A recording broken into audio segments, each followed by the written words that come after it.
सुबेरे क शुरुआत सेहत के साथ। बाबू फुटबॉल खेलाल हुआ तो बहनी पेड़े पे चढ़त ही इहो खेलत ही। तो हम काली थोड़ा सा हम एक्सरसाइज कर लें, काहे कि जहाँ पे बाबू फुटबॉल खेला ना वहाँ पे जिम करे वाली कुल चीज़ बनल है।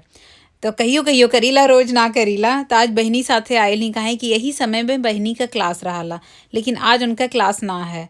तो आज वो कुल कह लेती हैं। तो एक्चुअली हमें ज़्यादा कराए देती हैं, मम्मी ही ना कैलू, मम्मी यो कैला। तो अब घरे आएगी नहीं हमरे लगन। तो अब इतना एक्सरसाइज भइले तो कुछ सेहत वाला भी काम हो जाए। और बगीचा का फल भी अब ख़त्म हुआ वाला है। सभी भोजपुरी समाज के हमारे प्रणाम। आप लोगों का बहुत बहुत स्वागत है हमारे नए ब्लॉग में। हमें आशा है कि आप लोगों सुखी और स्वस्थ हुई हैं। और सबसे पहले जे हमारे चैनल के सब्सक्राइब ना कैले हो वो जल्दी से सब्सक्राइब कर ले। वैसे तो हम आप लोगों के लंदन का कुछ न कुछ नया दिखावत रहीला, बतावत रहीला, लेकिन आज हम जहाँ आप लोगों के लेके आल है इकुल से एकदम अलग है। जैसे अपने लोगों के भारत में बैंक हमें छोट मोट कंपनी है, वैसे यहाँ पे जो ई जगह है हम आयल हैं, यहाँ पे बड़े बड़े यहाँ के बैंक हमें और कंपनी हैं। तो आगे हम आप लोगों के दिखावत हैं और आप लोगों खुद देखत हमें कि हम अब वो जगह पे आ चुकल हैं। ये बड़ी बड़ी बिल्डिंग देख के आप लोगों के समझ में ही आवत है कि हम शहर के बीच में कहीं सिटी में हैं। नहीं तो आप लोगों ने देखा ना कि हम जहाँ रहीला वहाँ गांव एरिया है। आज वातावरण एकदम अलग है। प्रकृति की सुंदरता के बीचे में से हम आज आप लोगों के लेके आल हैं एकदम शहर में हल्ला दंगा में लंदन के सिटी घुमावे। ये जो ट्रेन जाती है एमन ड्राइवर ना रहे नहीं, अपने मन में चले ले ऐसा लोग बना दे लेके। और हम जहाँ आज आए हैं ये एक नाम है कैनरी वॉर्फ। ये लंदन का वो जगह है जहाँ पे सब बड़ी बड़ी कंपनीज हैं, बड़ा बड़ा बैंक समय कुल बिल्डिंग वही कुल चीज का है। और ये थेम्स नदी है। भारत की गंगा माई में यहाँ की गंगा माई में कोनो अंतर ना है, लेकिन यहाँ का गंगा माई थोड़ा सा साफ है।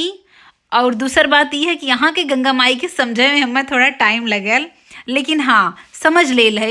एकदम ना समझ पौले है लेकिन थोड़ा बहुत ही कमी बचल है। ये हम बतावत हैं जैसे यहाँ के भाषा के बारे में हम अपने पहले भी ब्लॉग में बता चुकल है कि हमारे पास कोनो अंग्रेजी का डिग्री ना है, ए नाते हमें यहाँ पे इम्तिहान देवे पड़ल हमें।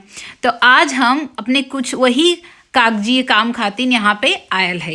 लेकिन ये जगह के हम बहुत अच्छे से जानीला, काहे कि जब हम शुरू में आल रही तो पहुना का यहीं पे ड्यूटी रहे। तो हम स्टेशन से लड़कन लोन के लेके आ जाता ली, फिर दोपहर के हमरे लोन भोजन साथे में करता ली, फिर हम लड़का लोन के लेके चल जाई। तो हमरे लोन कई छोट का पिकनिक हो जात रहा है। यहाँ पे जितनी भी बिल्डिंग लौकत है कुल यहाँ का ऑफिस है। ये सबसे बड़ा लंदन की जगह है जहाँ पे कुल बड़ी बड़ी ऑफिसें हैं। और यहाँ पे स्टेशन है। तो स्टेशन तो काफी नीचे कई तल्ला में है। तो यहाँ से स्टेशन से सब भरे वाला फिर। और ये बिल्डिंग तो हमारे आँख ऊपर लेने आ जाती है, कितनी ऊपर बिल्डिंग है। आप लोगों को उधर देखा तुम्हें कितनी ऊंची है दोनों तरफ का।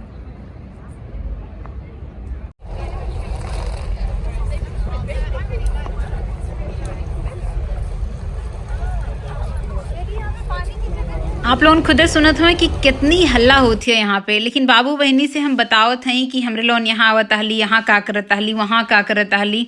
तो उन्हें लोन के बड़ा मजा आवत है, काहे कि उन्हें लोन की इतना याद ना अच्छे से। बहनी की तो थोड़ा याद है, लेकिन बाबू की इतना ना याद है। और काफ़ी समय के बाद हमरे लोन यहाँ पे अली है और पहुना भी साथे में आल है। नहीं तो हम अकेले इन्हें लोन के लेके आवत रही है घुमावे खातिर। हम एकदम कैनरी वॉर्फ के जो स्टेशन है ओकरे सामने बैठल है और हमारे चारों तरफ एकदम कुल शीशा का ही बिल्डिंग है।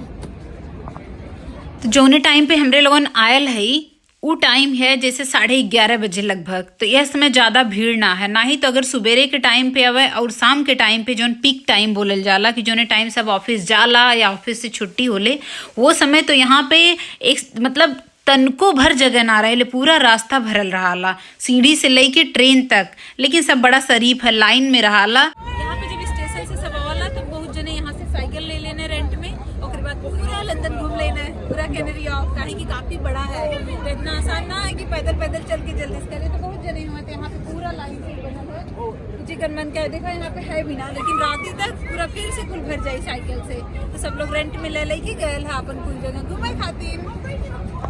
जौने काम खातिर हम यहाँ आयल हई वो काम का टाइम हो गेल है, काहे कि ओकर 1 महीना पहले से ही अपॉइंटमेंट बुक रहल है और कोनो भी काम यहाँ पे रहला तो पहले से ही सब प्लान करके कराला। आप लोगन हमरे दीपावली के असेंबली देखना है स्कूले में, वो भी 1 महीना पहले से ही रहल कि यह दिने स्कूल में हमरे लोगन ही करब। हमें जहाँ तक समझ में आयल है इस तरह समय का बहुत बचत होले, काहे कि हमरे लोगन के पता रहला कि यह दिने हमें का करे के कितना बजे, तो जौन खाली टाइम रहेले ओमन सब अपन कुछ और चीज कह सकाला, कुछ नया चीज सीख सकाला, कुछ नया पढ़ सकाला, कुछ खाना बनावे नया सीख सकाला, जेकर जौने चीज में ज्यादा इंटरेस्ट है तो उ काम उ कह सकाला। तो हमरे लोगन का अपॉइंटमेंट हो गई है, हमरे लोगन के जौन भी काम रहल सबके दस्खत करे के रहल कुल हो गया है।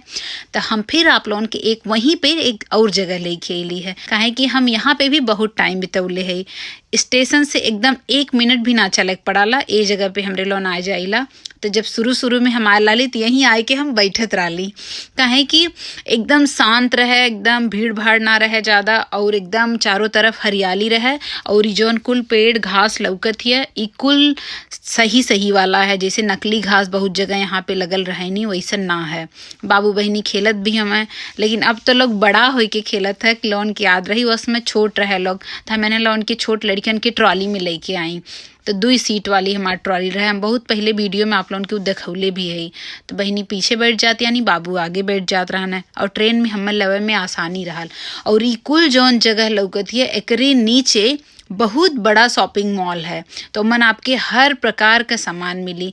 पहली बार हमारे लाली तो शॉपिंग मॉल में हराई गया लाली, हमें रास्ते ना मिलत रहे, कहें कि जौनी तरफ से जाई वही तरफ से दुकान और बहुत बड़ा है तो और कई तरफ से लिफ्ट वैसन रास्ता भी है।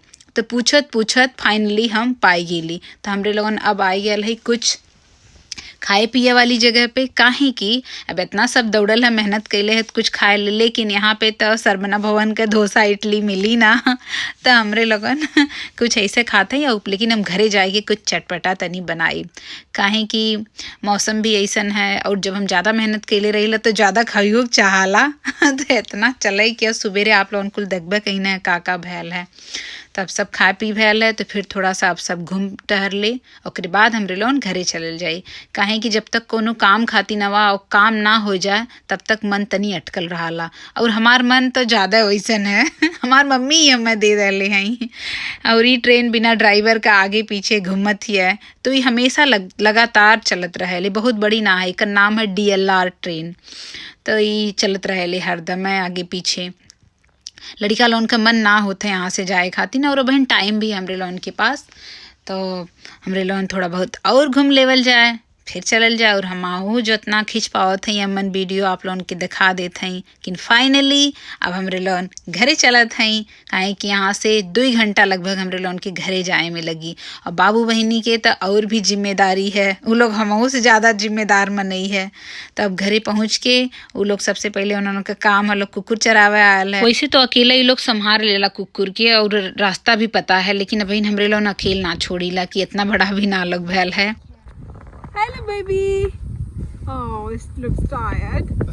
ई कुकुर तो बहुत बूढ़ हो गया है, तो अब एकर मतलब आखिरी समय चलत है, लेकिन ओके ताजी हवा लगे तो ओकर जौन मलिकार हमें ओके ट्रॉली में बैठाए के लेके आल हम बहरे घुमावे टहरावे। घरे के अगवारे पिछवारे आप लोगों के पता है खेत हमें, तो एक तरफ खेते में खाद गिरावल जाती है और एक तरफ का खेत कुल जोत उठल है। जब तक ये लोग नहाए के आल है तब तक हम पकौड़ी बना लेनी है, तब पकौड़ी खाए के ताकत बनाई और बाद है उनके होमवर्क कराई। तो हमें आशा है कि आप लोगों की ब्लॉग अच्छा लगी, आप लोगों ब्लॉग के लाइक करें, चैनल के सब्सक्राइब करें। हम मिलत हैं नए ब्लॉग में। शुभ रात्रि।